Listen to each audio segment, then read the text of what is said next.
Hello everyone, আশা করি আপনারা সকলে ভালো আছেন। আজকে যে মুভিটা নিয়ে আমি এক্সপ্লেন করব, যে মুভিটার কথা আমি আলোচনা করব, সেই মুভিটার নাম হচ্ছে দেবী। যে সিনেমাটি মুক্তি পেয়েছিল 2005 সালে।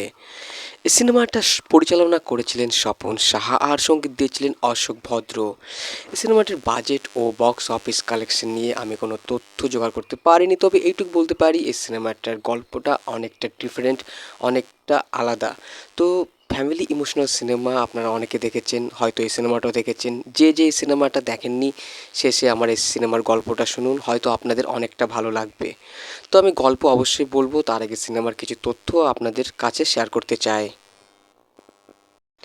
এই মুভিতে অভিনয় করেছিলেন যিশু সেনগুপ্ত, রচনা ব্যানার্জি, দেবশ্রী রায়, কৌশিক ব্যানার্জি, সঙ্গমিত্রা, আরও অনেকে। এই সিনেমাতে প্রত্যেকটার ক্যারেক্টারের অভিনয় বেশ ঠিকঠাকই ছিল বলে আমার মনে হয়। সিনেমাতে কিছু সিন দেখানো হয়েছে, যে সিনগুলো হয়তো বাংলা সিনেমাতে এই সিনেমার আগে হয়নি।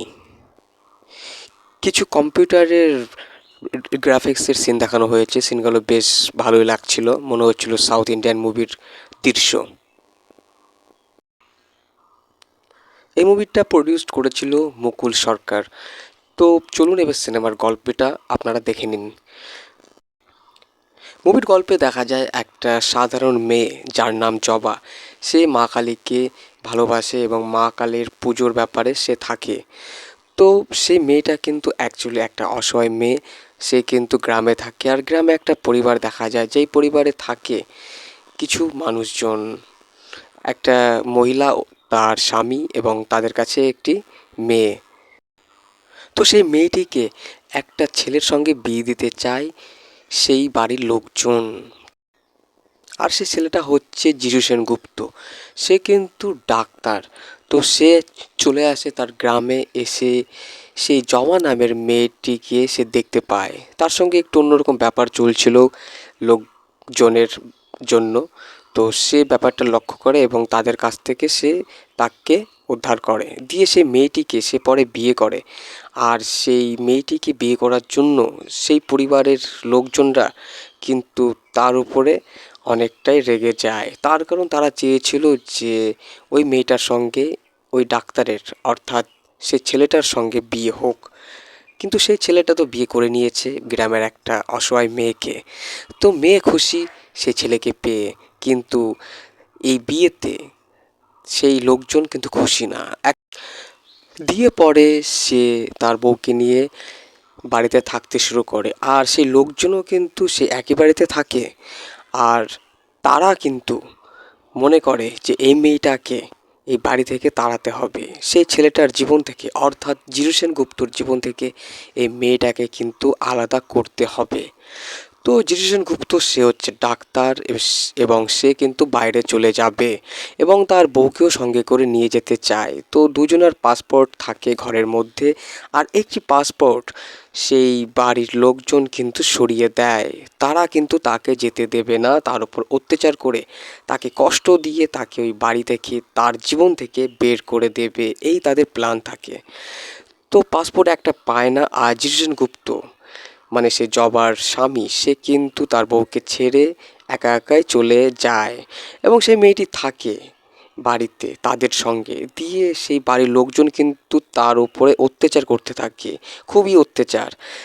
দিয়ে একটা মেয়েকে সেই মেয়েটি, অর্থাৎ জবা, সে কিন্তু পায় এবং তার সঙ্গে নিয়ে চলে আসে তারই বাড়িতে।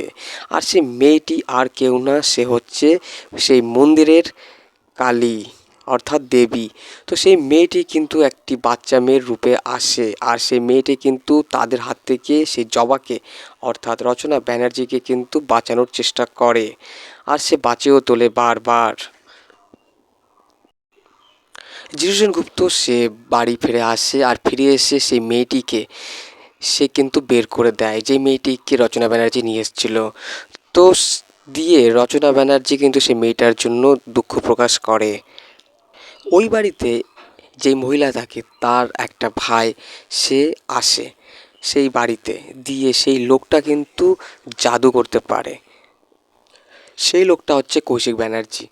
তো সেই লোকটার সঙ্গে সেই যিশু সেনগুপ্ত সে কিন্তু ঝামেলার মধ্যে জড়িয়ে পড়ে এবং পরে তাদের সঙ্গে সেই কৌশিক ব্যানার্জির কিন্তু কিছু মোকাবেলার ব্যাপার থাকে। দিয়ে পরে রচনা ব্যানার্জি অর্থাৎ জবা তার স্বামীকে ভালোভাবে ফিরে পেয়ে যায়। এই ছিল সিনেমার সংক্ষিপ্ত কাহিনী। আশা করি আপনারা গল্পটা বুঝতে পেরেছেন।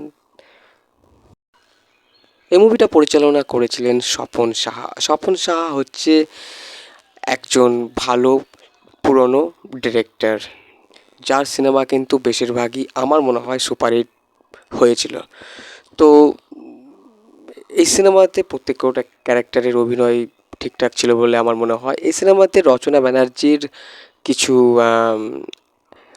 দুঃখজনক ব্যাপার থাকে, তো ইমোশনাল ব্যাপারে তাকে বেশ ঠিকঠাকই লাগছিল। এই মুভিতে দেবীর অরিজিনাল চরিত্রে অভিনয় করতে দেখা গিয়েছিল দেবশ্রী রায়কে। তো লাইক কমেন্টস অবশ্যই করবেন, নতুন হয়ে থাকলে সাবস্ক্রাইব করে পাশে থেকে বেল আইকনটি টিপে আমার সঙ্গে থাকবেন এবং সবার সঙ্গে শেয়ার করবেন।